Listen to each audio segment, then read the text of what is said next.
ஆண்டவரும் இரட்சகருமான இயேசு கிறிஸ்துவின் ஈடு இணையற்ற நாமத்தில் அன்றன்றுள்ள அப்பம் வாசகர்களுக்கு எங்கள் அன்பின் வாழ்த்துக்கள். 2025 ஆண்டு அக்டோபர் மாதம் 25 தேதி சனிக்கிழமைக்குரிய தின தியானம். இன்றைய தலைப்பு எரேமியா. எரேமியா 1:5 சொல்கிறது, நான் உன்னை தாயின் வயிற்றில் உருவாக்கும் முன்னே உன்னை அறிந்தேன். நீ கர்ப்பத்திலிருந்து வெளிப்படும் முன்னே நான் உன்னை பரிசுத்தம் பண்ணி உன்னை ஜாதிகளுக்கு தீர்க்கதரிசியாக கட்டளையிட்டேன்.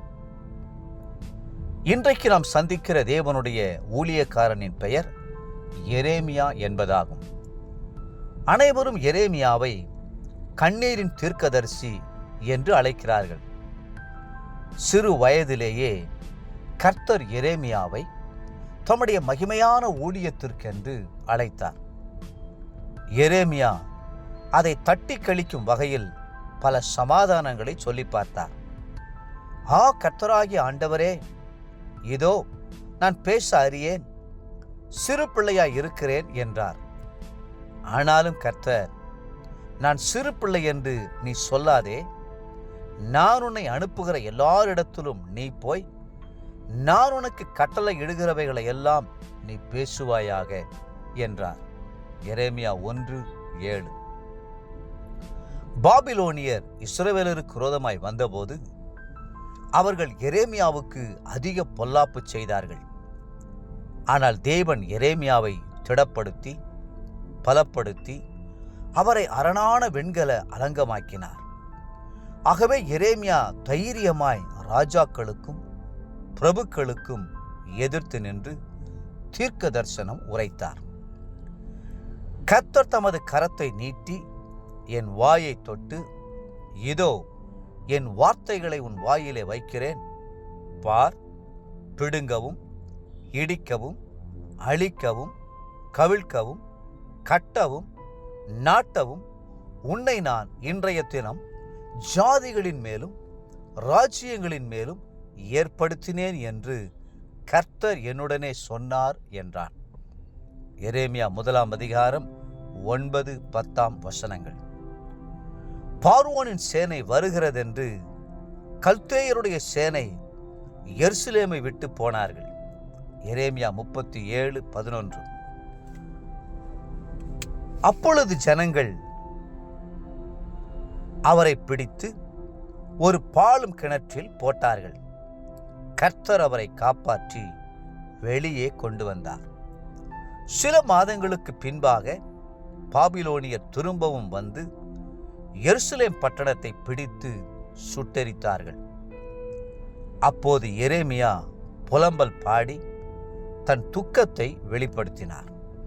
அந்த புலம்பலின் மூலமாக அவர் எவ்வளவாக கர்த்தரையும் தேவ ஜனங்களையும் நேசித்தார் என்பதையும், தேவ ஜனத்தின் பின்மாற்றத்தை தாங்க முடியாமல் அவர் எவ்வளவு கண்ணீர் சொரிந்தார் என்பதையும் அறிந்து கொள்ளலாம். உண்மையான தேவனுடைய பிள்ளைகள் கர்த்தரின் இருதய துடிப்பை அறிந்து அவருடைய சன்னிதானத்திலே தேசத்துக்காக மன்றாடுகிறார்கள். அப்படிப்பட்ட மன்றாட்டின் ஆவியினால் கர்த்தர் உங்களை நிரப்புவாராக. எரேமியா சொல்லுகிறார், என் தலை தண்ணீரும் என் கண்கள் கண்ணீர் ஊற்றுமானால் நலமாயிருக்கும். அப்பொழுது என் ஜனமாகிய குமாரத்தி கொலையுண்ண கொடுத்தவர்கள் நிமித்தம் நான் இரவும் பகலும் அழுவேன். எரேமியா 9:1. கர்த்தர் வேத புத்தகத்தில் அநேக பரிசுத்தவான்களையும் தீர்க்கதரிசிகளையும் நமக்கு முன்பாக நிறுத்தியிருக்கிறார். அவர்கள் கர்த்தருக்காக நின்றதால் காலத்தால் அழியாதபடி இன்றைக்கும் நம்மோடு கூட பேசுகிறார்கள். தேவ பிள்ளைகளே, எரேமியா கர்த்தருடைய நுகத்தை தன்மேல் ஏற்றுக்கொண்டு ஊழியம் செய்தது போல நீங்களும் கர்த்தரோடு இணைந்து நின்றுவிடுங்கள். இன்றைய நினைவிற்கு எரேமியா 33:16. அந்நாட்களில் யூதா ரட்சிக்கப்பட்டு எருசலேம் சுகமாய் தங்கும். அவர் எங்கள் நீதியாயிருக்கிற கர்த்தர் என்பது அவருடைய நாமம். இன்றைய வேத வாசிப்பு காலை எரேமியா 6, 7 மற்றும் 8 அதிகாரங்கள். மாலை 1 தீமோத்தேயு 5 அதிகாரம். அன்புக்குரிய அன்றன்றுள்ளப்பம் வாசகர்களே, மீண்டும் உங்களை வாழ்த்துகிறோம். எரேமியாவைப் போல் தேவ ஜனங்களுக்காய் துறப்பிலே நின்று செபியுங்கள். கர்த்தர் உங்களை ஆசீர்வதித்து மென்மேலும் உயர்த்துவாராக. ஆமென்.